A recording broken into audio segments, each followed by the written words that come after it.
Qəşəng. Palçıqda dana yiyor. Nə təbii? Yağın onu sarıp bir yerdə pişirəcəksə palçıq. Mən belə çox danacı değilim arkadaşlar. Mənimki qoyun ətidir. Dana çox da belə pişirəndə elə də nə bilim. Ne oldu?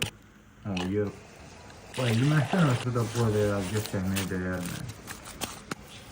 Ne bu pişsin? Ne yapalım?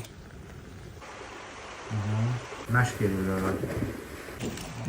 Odun var yürümek. Düşdü. Yaxşı oldu o səndə. Evet. Mən də qəşəng yemək istəyərəm şəxsən. O zaman Monqoldur.